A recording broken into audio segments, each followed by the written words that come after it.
Hey there, welcome to episode 115 of the FFS Talk audio program. I am your host, Dan Hugo. It is 12:47 a.m. on February 5, 2026.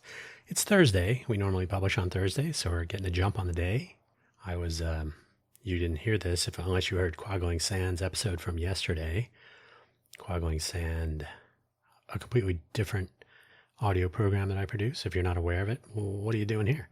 I was feeling really under the weather, so I'm happy to report that I'm feeling better. But I don't know what was going on. I kind of had a sore throat a little bit, so I don't know if that's playing a role or if it's just my usual voice fight. Sometimes my voice really wants to talk for an hour. Sometimes it's like, not today. So episode 115 on February 5, 2026. Time flies, regardless. Today's title and topic, passive participation. If you're not familiar with the FFS Talk audio program, the basic idea, someday if I ever have guests, and I lament this sometimes, but I got to be honest, I've really not been reaching out to people.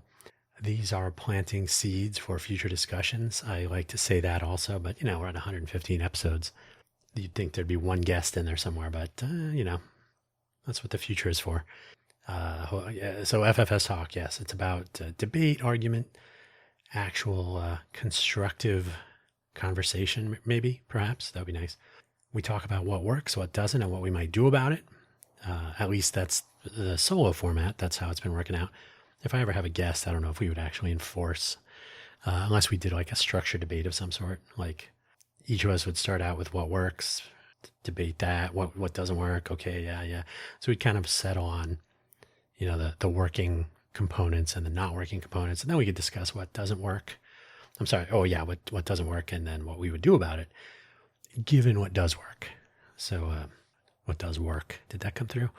So I think it'll be interesting to have a guest on and see if this format would actually work out. In the meantime, it's certainly easy enough to produce a one-sided monologue about what works, what doesn't, and what we might do about it. And that's the format. If you're not familiar with what FFS means, maybe you should hang out with more Irish people. It's a common Irish expression. So hopefully wherever you found this audio program, you're able to locate the episode description, including the show notes. The show notes include a brief summary, one long sentence, which I'll read, and the program links. I'll start differentiating those. So the program links are the same every week, and I don't really spend time on them. The FFS Talk homepage, FFS Talk homepage. And anyway, we'll get to that. The summary of today's episode. Passive participation sounds like something you find on your tax forms. I think it is actually on there. But here we go. We are going to ponder modernity when it comes to happenings around us, especially where social media is involved. Unfortunately, yeah. FFSTALK.com, the FFS Talk homepage. Someday it will be the primary point of publication. Spotify, Apple Podcasts, Amazon Podcasts, YouTube, whatever else will remain. Yeah, but they will be the secondary, if that makes sense. So there will always be, even if YouTube decides, we're getting out of the podcast business completely. YouTube, was it YouTube Music, or I think it was YouTube Music, or was it Google Music, and then it became YouTube Music, whatever. So they may decide, we're just going to stick with the videos. Who knows? Who knows what they're going to do? But it's always nice to basically have that base where people can always find you. So ffstalk.com. Will it ever look nice? No, maybe. I don't know. Profile page linking everything. buymeacoffee.com/danhugo has been that since March of 2021. So we're coming up on 5 years. I basically use it so it's another base where links can be found. Links to all of my audio programs, projects. There are some affiliate links on there if you're looking for some coffee beans or some things that I actually use. So it's sort of an endorsement there. However, you do not need to spend any money. Go to buymeacoffee.com/danhugo rent-free, and you'll find links to all of my audio programs and other such things, including the Buy Me an Update program, which used to be published exclusively on Buy Me a Coffee at buymeacoffee.com/danhugo/posts. It is a 5-minute audio program I publish on Monday mornings, give or take. But yeah, Monday early. It's a quick rundown on the previous week's audio programs, and then any news and announcements that apply in general, like stuff that I'm working on, projects, anything that would impact the production of the programs, anything new coming along, et cetera, et cetera. That way I can do it in one place. That's it. So yeah, let's get started. It's almost 1 a.m. We got to get in and get out so we can head to the gym. So participation. There was a time when going outside and performing some physical labor of some sort, or interacting with other humans in person, or generally engaging the universe was a thing people did regularly, probably almost every day. I know it's a crazy idea today, but this was real, active participation, some actual examples. And I'm not saying these don't happen, but sometimes I wonder if people do know this. Meeting up with friends for a meal, perhaps, a movie, are movie theaters still a thing? An outdoor activity of some sort, a sport or a hike, or just looking at the sky, a birthday or other celebration, attending a rally, a protest, a charitable effort like distributing food and supplies in a crisis, blankets, socks, umbrellas. I have been in, I got out a house fire. So it's always nice to see that there are some people who say, oh, what do you need since you're spontaneously homeless now? So that's always nice. Helping a friend move, preparing for a wedding, helping a friend prepare for a wedding. I'm kind of envisioning like making sure your tux is correct, whatever it is, whatever the outfits, or making sure they don't freak out or anything. So yeah, kind of a support slash assistant. The old term would be like a gentleman's gentleman, yeah. Or I can't remember the equivalent for a woman. But anyway, so helping out with the final preparations before you get into the actual ceremony, whatever. Okay. To repair something in the home or maybe their vehicle, like, hey, can you come over and help me with sure, I'll be right over. I'll bring my tools or whatever, right? So you actually go somewhere and help with something. Helping to locate a missing person. This is a little bit heavier. To act as a civilian volunteer first responder in a crisis situation. I'm a CERT volunteer, for example. Community Emergency Response Team, which is part of FEMA, the Federal Emergency Management Administration. Going through weird times lately, but that's just one example. There are other similar type things. Helping to fix a flat tire on the side of the road, not quite as dire, but sometimes just as important to the person sitting there. And sometimes people need help to change a flat tire because they've never experienced a flat tire before. They don't even know where to look for the tools and whatnot, and who reads those documents.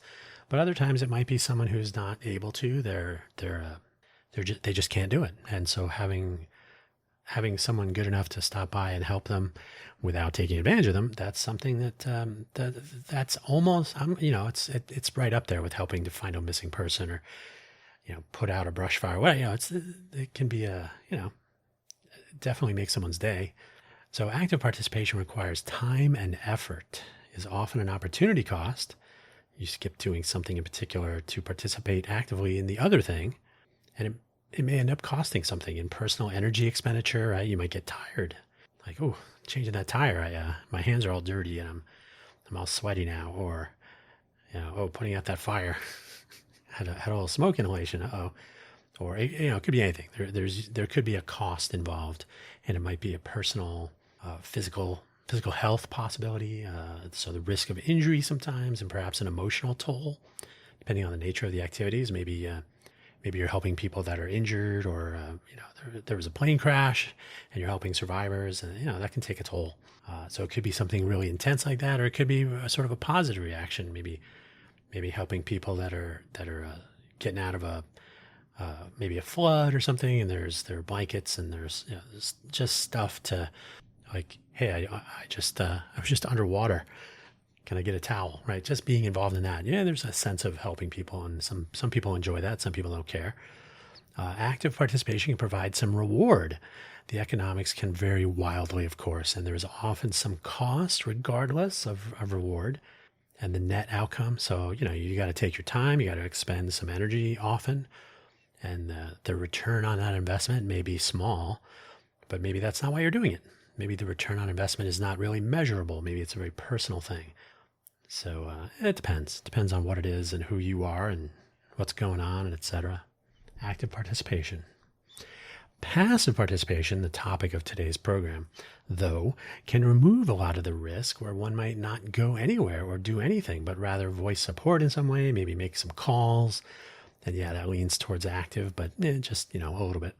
Provide some referrals or information, basically more than zero, but we're not, if we're being honest, the easiest way to participate. The expression, "it was the least I could do," comes to mind. I have said that in jest sometimes. Well, I mean, it was the absolute least I could do. But I actually do try to help people when I can. But yeah, I try to make that a humorous something fun to say. I could have done less, but I don't know if that's possible. Anyway, so I don't mean to diminish passive participation too much right up front. Sometimes it is more than nothing and makes a real difference. So, and we'll get into that a little bit right now. What works with passive participation? Because soon I'm going to come out really anti-passive participation, but there are times when it's actually good and even maybe necessary. If we consider some of the examples I gave up the top of there about active participation, it may not be possible to take part to that degree. Surely someone without full mobility, for example, might not be able to help with moving a couch to the to or from the second floor with some staircase, no elevator involved. Sometimes passive participation from one view is active participation to the degree one is able. This works and should not be diminished at all to reassert that consideration. So I can't help you move that couch, but I know a couple people, or I can chip in on the pizza at least, lend a different type of support through this more passive, and there's a little bit of a gray area there, right? But I think sometimes we can be definitely sure of passive versus active participation. Sometimes passive participation is actually the thing that is needed up front, that there's nothing to actively participate in just yet, or maybe not yet enough to do for broad active participation.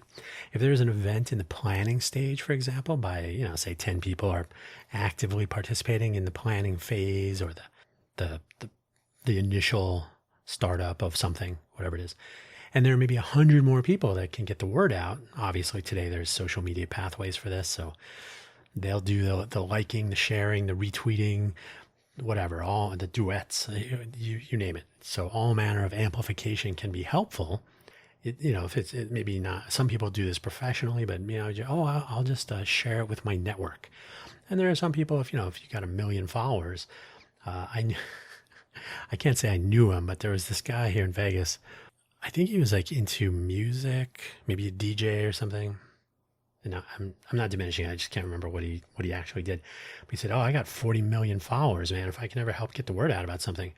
And I was thinking, well, first of all, that's how he introduced himself. So I was like, man, there's probably more to you than 40 million followers. I would hope so. But then I was thinking, well, 40, it was the Instagram followers. So 40 million followers, at 40 million, unless you're actually spending time on this and using follower analytics tools and whatnot, are these 40 million people from around the world? Because there's only 2.4 million people in Clark County, where Vegas is. There's only 577,000-ish people in the city of Las Vegas. So 40 million followers is okay, but I mean, I don't mean to diminish the offer, but you got to wonder sometimes, like, I really need someone with the right 100 followers, so that those 100 people will say, "Oh yeah, we can hook you up with the resources or the whatever it is," right? So it's kind of a thing. But hey, sometimes there's some value in there. I don't have 40 million followers if you add up everyone I've ever known and connected with and spoken to, and who is listening to this audio, although close with listeners to this audio program, but not 40 million. But yeah, liking, somebody can be involved in this sort of the social media terrain that exists today.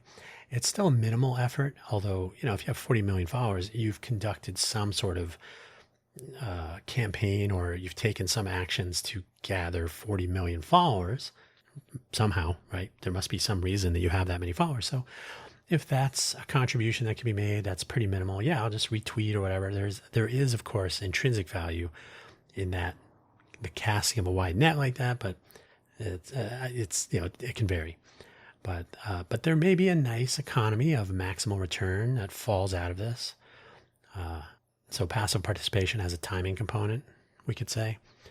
So for in the event planning phase, if those 100 people that are going to help to get the word out in that early stage, that seems passive and it seems like a minimal contribution, but that amplification of awareness could be well timed, and it could help to get the system primed for people to be more aware. And those 100 people spreading the word may lead to 1,000 people spreading the word again, and so on.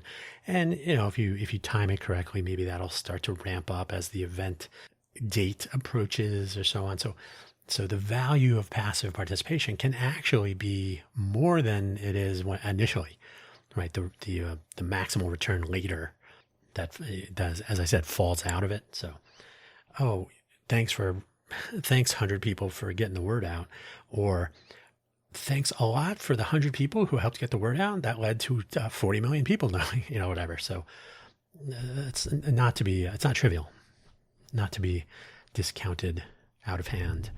Active and passive participation. These are two great tastes, of course. We see this with people who take part in some active activity, and those words must be related, right? And then they share some photos, or they talk about it later on some audio or video podcast. They take part in a normal news interview. I've done that. I've done all these things and so on. So raising awareness that something did happen is probably as important as awareness that something is going to happen, because the thing that did happen might happen again, right? There may be a monthly or an annual or whatever. And so you can talk about something upcoming, but if you show people, hey, this happened and you can be a part of it next time, or so on. So that's actually very valuable. And if you can share your own participation, the active plus passive, that works out great. And then you have people that will take what you've announced, and it's the second and third order sharing and other engagement in the social media world that is a component of this. So your first person passive activities, passive participation by saying, hey, I was a part of this actively. You don't usually say that part. And here's some pictures, or here's what we did, and look at all the change we enabled, and so on. And then the amplification of that after the fact will hopefully lead to people being more people being aware, and more engagement next time, or more participation would be nice. So so more passive participation with a little bit of active effort, totally valuable. In fact, that's a pretty good mix when you think about it. Okay, now the bad news. What does not work? These are practical examples, so you can take the general case from these. I think you will see where this falls in the passive to active spectrum, and where it should fall. Actual, real example, many times over. When I was pursuing our search party platform, that was a startup I was working on during the pandemic. My non-technical co-founder disappeared, ironically. So a search party was a platform to coordinate searches, a group of people, a posse from the old days, right? A search party for missing people, pets, and property. So there were different ways of doing that, but we figured a unified platform would be the go-to place. Light posts, people post pictures to this day. I've seen pictures yesterday, missing dog, missing cat, missing cockatiel, whatever. They literally. So that's still a way to reach people, which is weird, but anyway. But I'll get into the worst case of this. So I was noticing the missing persons posting trends on Facebook, and remember, this was about 5 years ago or so. I haven't used Facebook in like 3 years, maybe 4 at this point. I don't know if this is what did it, but I certainly got sick of Facebook. Anyway, I used my garbage Facebook account where I had maxed out the followers, and I accepted every friend request and whatever. So is it follow? I guess friends, whatever, who cares? So I didn't really pay attention to who and why people were in the friends list. And I was seeing all manner of things posted by other people, and there are people that they knew and all that. So, okay. It was interesting for this application anyway. So I would see and it was a mess. So I would see missing person posts, especially missing child posts, frequently. Not, I don't think it was quite daily, but it was possible that they do appear much more frequently than I was seeing them, just depending on who you're following and so on, which in itself is probably a problem. But anyway, I found people were quick to share or repost or generally amplify these posts, sometimes with a comment expressing hope or concern, maybe a pressed palms emoji, a broken heart, or a normal heart, a like, whatever the minimal level of engagement might be to have others see the missing person post. This is the algorithm, right? Oh, if you liked something, we'll show it to your other friends and so on. So here's the thing. I would often click through the missing person post to the origin, the original post that was being shared. And sometimes that was a couple of clicks away, right? Sometimes there would be, you'd have to usually it was, click on here and you'd get the information, but sometimes you'd have to click here and then look for that. And sometimes that was because the case was solved, or sometimes you would go directly. But either way, much more often than not, the missing person had been found. So either there was good news or bad news, but it would be months or even years prior. So this is quite literally old news. So there are two problems here, one worse than the other. First, the person who shared the post without checking in any way so that the second, third, and larger degrees of separation are drawn in, right? Oh, someone who doesn't even know someone that you don't know, who knows them, who knows someone else that you kind of know, that knows someone that you do know. So what, 5 levels of misdirection? I'm laughing, but it's not funny. They're drawn in, maybe guilt tripped into engaging with this reshare and with a reshare and similar. So, oh, missing person, let me help get the word out. So you're wasting the time and bandwidth of these people that could be spent on legitimate passive participation. So here's something that's been solved for a year. They found the kid. Again, could be good news, could be bad news, but this is no longer a missing person. This is a case closed. But nobody takes the time to do that. If somebody who said, I think I'll share this, but hey, let me check it first. So if that doesn't happen, guess what? The second and worse, each of the people who have propagated this outdated information have done so believing they were helping in some way. They may feel that the heart emoji and the share are just like going out and searching for the missing person directly. If they never check at all, and this is the headline problem, right? People read headlines, but they don't actually read articles, and then they reshare them, and they're like, did my part. So yeah, I did my part to help find that missing person, except they did not. In fact, considering that that first point, they did less than nothing to help, thanks to the wasting of time and bandwidth, but also amplifying this feel-good engagement almost as a form of fraud. Like, hey, you can feel better about yourself if you share this post about a missing kid, when in fact, case closed, no longer missing, found a year ago. Couldn't you consider doing something actually effective? Because resharing this post, A, is not helpful. If the kid was still missing, a little bit helpful. Depends, right? Who is going to see your post in a timely manner? But second, if the person was already found, and again, it could be a kid, it could be an adult, they may have been found, it may be a cold case, and it's 20 years ago or whatever. These are all things that are possible. There are other ways to be helpful. So I think the passive participation momentum of social media means I did my part. I clicked like. You're like, no, that's not helpful. First of all, if you're going to do that, find a missing person case that's like 1 day old. Okay. I could go on for a long time, but I will not. Sometimes that little extra passive participation and amplification would actually be a fine contribution. The event planning example, where getting the word out is comparatively easy, but also essential in the early days. Often, even this level of passive participation is too much, beyond the pale even, for some. I got to reshare something? The glaring example of this that I'm dealing with right now is the LinkedIn page, which will often get many follows in the LinkedIn scheme. That's when I invite people to follow, although that's even becoming more difficult. There's a little bit more, probably more apathy. So, don't know. So getting people to follow a page, I'll say right now, I have our new Smart City Challenge, Smart City Vegas page about the Smarter Smart City Challenge. There you go. I invited about 200, and you have a 250 person limit. So I started the page 4 days before the end of January. So I invited 250 people by January 31st. And then since then, I've invited another probably 50. So we'll call it 300. I've invited 300 people, roughly. We have 66 followers. We'll say this is like the 10th day. So we'll say a week. After a week, 66 out of 300. Now, that's not horrible. I mean, it's a week. Not everybody's using Facebook as often. I'm sorry. Facebook, I meant Instagram. I mean LinkedIn. LinkedIn is garbage, by the way. Just a little side note. So not everybody's checking LinkedIn. Not everybody wants to get, maybe they're getting a barrage of invitations to follow or direct messages. I don't like direct messages on LinkedIn, so I can appreciate that.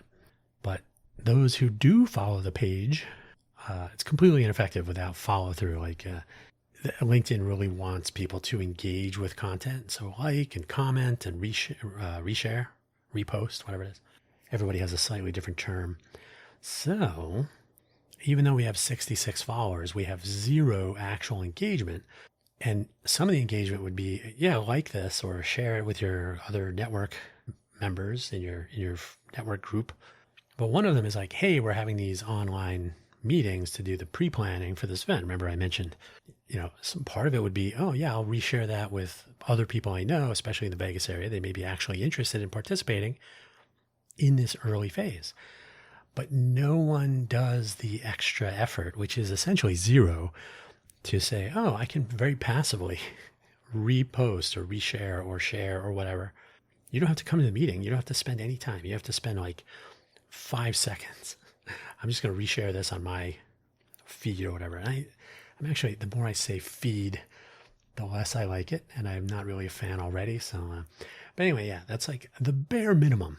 Can you just reshare this with people you know and help get the word out?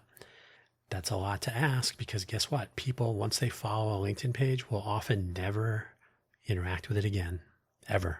So they did. So the only value of the LinkedIn page is to announce this exists. So someone might follow the page blindly, or they may actually look and say, okay, I see what that is. But I will never check it again, and I will never look at anything that's ever posted. I will certainly never reshare or engage with anything. So you get one shot. Here's what this is. You get one person who says, okay, I'll follow the page, and you'll never hear from them again. So the call to action, including resharing posts for amplification in the context of that silly platform, is still often too much to ask.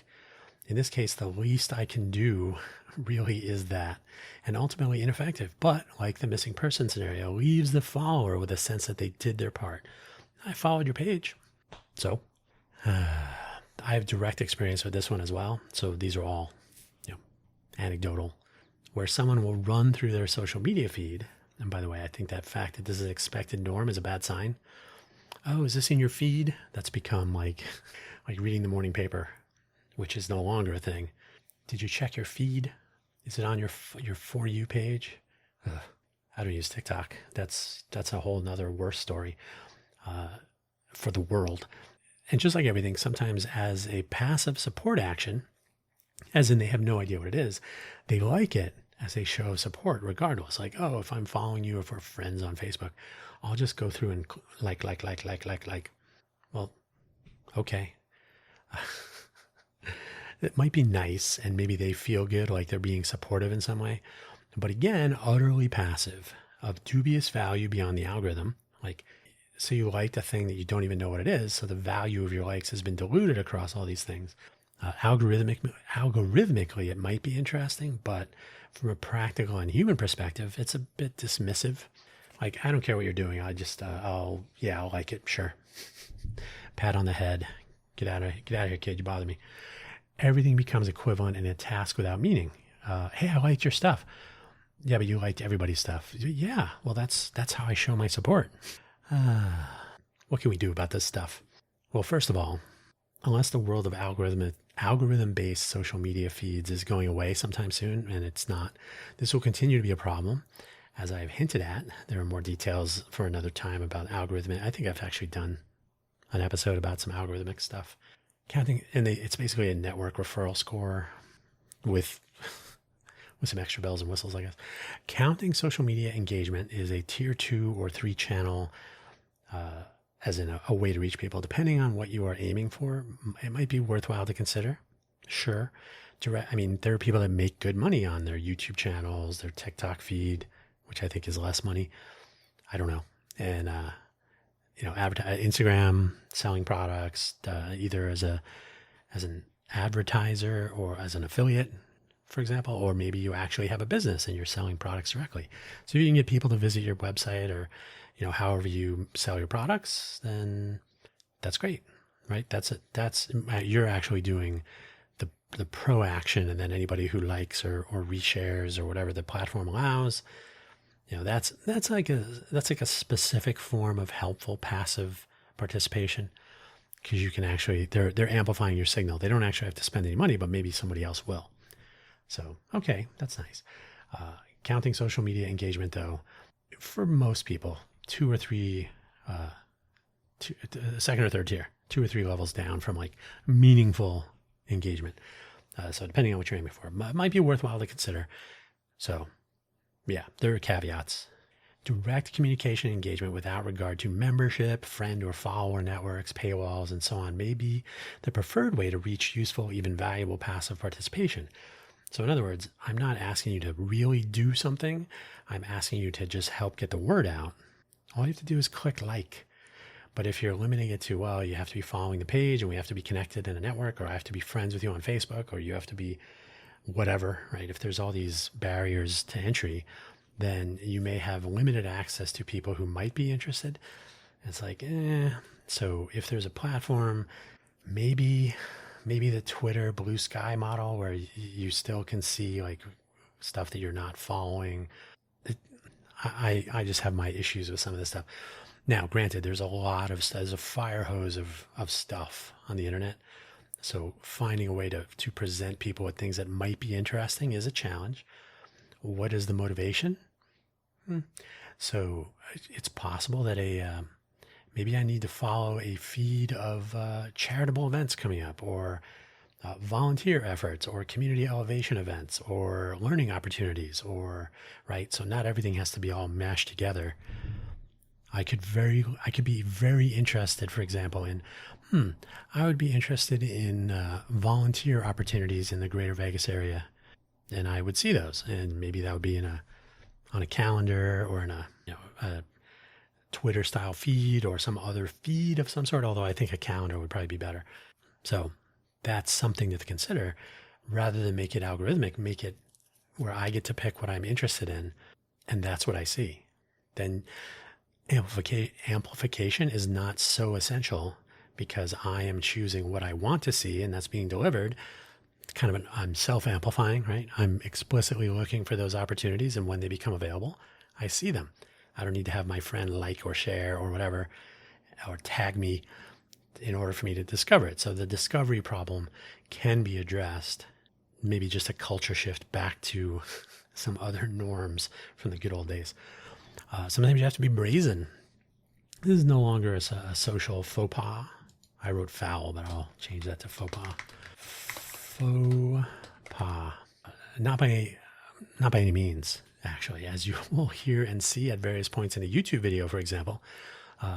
Hey, and this will be right in the middle of the content. They'll just inject it as a form of native advertising for themselves. Hey, don't forget, please like, share, subscribe, ring the bell, upvote, share again, follow my Patreon. These are all, and it could be more, to remind the audience that passively consuming content is great. But just a marginal increase in passive participation, just click one thing. You don't have to spend any money. Patreon even has a free tier, but you don't actually have to spend any money for most of these, and it's much more valuable without that cost. Right? You don't have to spend any money, and yet you're contributing real value to the channel thanks to the algorithms, right? So ask and what is it? So ask and shall be given you. No, that's not how that saying goes, is it? I originally wrote ask and you shall receive, but I believe the actual is ask and something shall be given you. So okay, I'll leave it there. It's a kind of famous biblical quote. I'm not really a Bible reader, so that was from Google. Via Google. But maybe more commonly, you don't ask, you don't get. So it can work sometimes. Just say, hey, can you go ahead and share this post with everybody you know? And I've kind of done that, but again, with the fall, like we have a Luma calendar. I'm not totally thrilled with Luma, but it's better than Meetup. So Luma, yeah, Luma's not everything I was hoping for. But anyway, so a Loom account is free, which is nice. Discovery, not as good.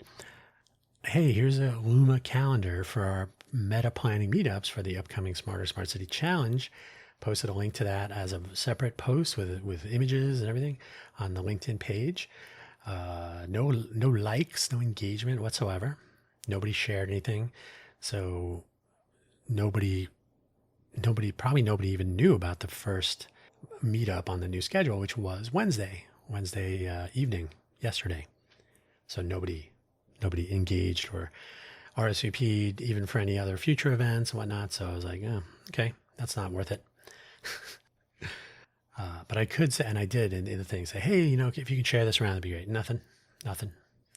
Transparency might work. Be upfront. Hey, here's what we need, with a list of passive participation options, as well as active options, perhaps, depending on the context of this engagement. So you maybe, if you post on a LinkedIn page, you could say, hey, here's how you can help.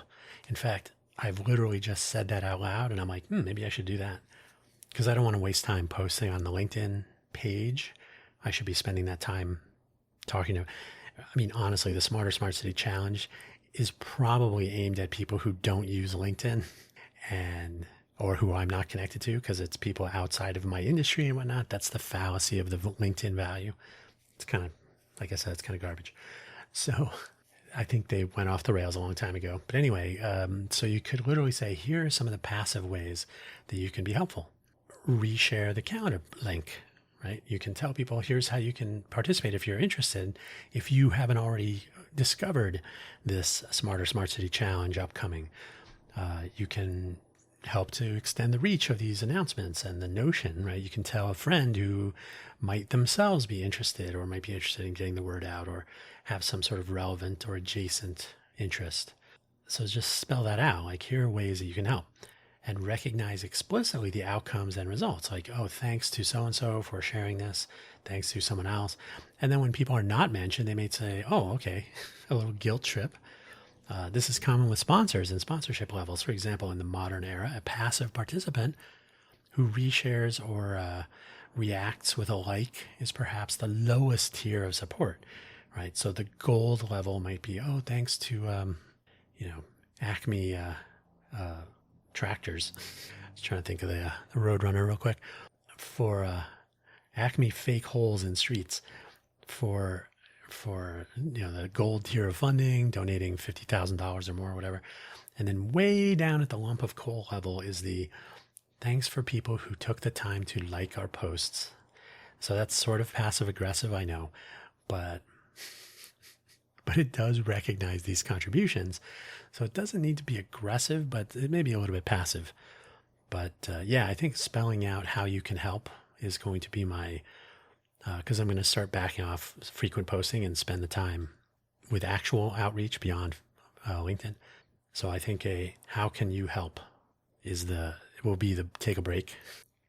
Yeah, I think we'll kick off our public website, which is has a far greater reach than a LinkedIn page. Yeah, right. How many people are seeing the LinkedIn page? I think one of the posts, a post from a day ago, had 127 impressions, but no interaction or engagement. So it scrolled by on somebody's screen and they're like, what's that? So not totally valuable. We have 66 followers and 127 impressions. So the fact that I personally like each of the posts is probably where that comes from. So those people are like, what is this? I don't care. And they scroll right past it. So ultimately not valuable. Being transparent and giving a scenario where somebody who has taken the time to follow might actually be helpful if they want is probably the kind of the low-hanging fruit. And again, a little bit passive aggressive, more passive than aggressive. But if you do, and if you tell us, or if we can see it, we'll recognize you as a supporter of this effort at the lowest tier possible. We don't have to be upfront about that, but so platinum and gold and silver and bronze and then what is it? Would be anthracite. No, what is the what's Fool's Gold? A pyrite or pyrite's probably okay. Anyway, as you can hear, my voice is getting tired, but luckily I feel better. I just now I have to contend with my voice always being a challenge, and today a little bit more so. But it is 1:30 in the morning. I made it. Clock says 43 minutes of show. It'll probably be closer to 40 when I truncate silence. And that is that. So, hey, if you want to check out the Smarter Smart City Challenge, the website, if it's not up already, because I haven't, I'm going to try to do that today, Thursday.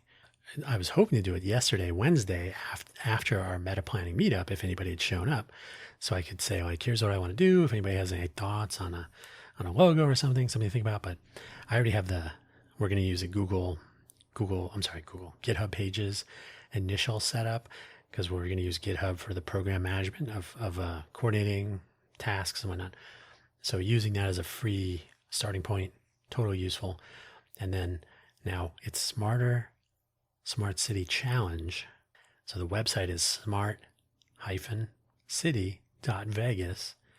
So the LinkedIn page is Smart City Vegas. And then smarter.smart-city.vegas, Smarter Smart City Vegas, will be the sort of active site where we'll do signups and have updates, and we'll start tracking like who's working on what and so on. So hopefully that will be like an active engagement for the general population to see who's participating and how can I be a part of this. And we're gearing it towards, anybody can join at any time. There's no like, oh, sorry, you didn't sign up in time. So you can sign up anytime you want and work on anything you want and so on. So yeah, I'm sure I'll talk about this more later. I've certainly started talking about it more in the other channels, Let's Innovate for Vegas and Cafe Genius Impresarios. So if you're not familiar with those, guess what? You can go to the buymeacoffee.com/Dan Hugo page. You'll find links to all of those and more. That's it. I got to go. Take it easy. Thank you for listening. Please, and respond to emails. That's another active participation. Hey, I got your email. Did you respond to it? Nope. Don't even read it. Anyway, take care. Thank you.